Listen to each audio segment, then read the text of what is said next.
नेमकं तुम्ही काय संकल्पना होती काय केलेलं आहे प्रत्येक वर्षी मला एक आगळीवेगळी महापुरुषांच्या जयंतीनिमित्त काहीतरी संकल्पना राबवावी वाटते आणि ती संकल्पना अशी असायला पाहिजे की ती मराठवाड्यात महाराष्ट्रात कुठेही न झालेली असायला पाहिजे।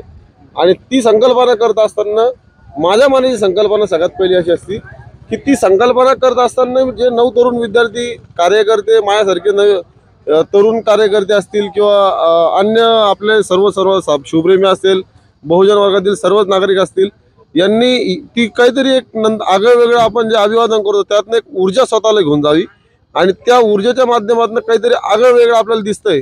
आज मागच्या 6 डिसेंबरला बाबासाहेबांच्या महापरिनिर्वाण दिनानिमित्त आम्ही 3 क्विंटल तांदळापासून बाबासाहेबांची प्रतिमा साकारली होती आणि ते तांदूळ आपण पूर्णपणे अनाथ आश्रम आणि सिद्धार्थ गार्डनला पक्षांसाठी डोनेट केले।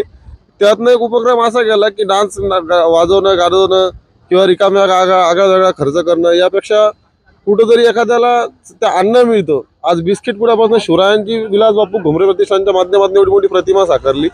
ही प्रतिमा साकारताना एक महाराष्ट्रात आतापर्यंत असला कार्यक्रम कुठेही झालेला नाही, आगळ्या वेगळ्या पद्धतीचा कार्यक्रम झालेला आहे सगळ्यात महत्त्वाचा। आणि हे बिस्किट आता कार्यक्रम झाल्यानंतर पूर्ण अनाथ आश्रममध्ये गोरगरीब विद्यार्थ्यांना देण्यात येणार आहे। ही सगळ्यात मोठी एक संकल्पना आहे की जेणेकरून महाराजांचं सुद्धा अभिवादन होतं आणि गरिबाचा सुद्धा कुठेतरी फायदा त्यांना मिळतं।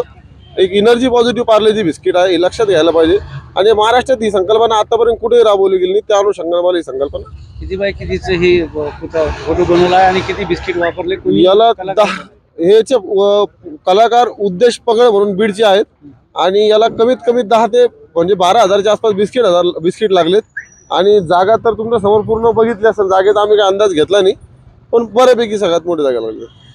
नाव सांगा। माझं नाव जय किशन कांबळे, अध्यक्ष विलास बापू घुमरे प्रतिष्ठान।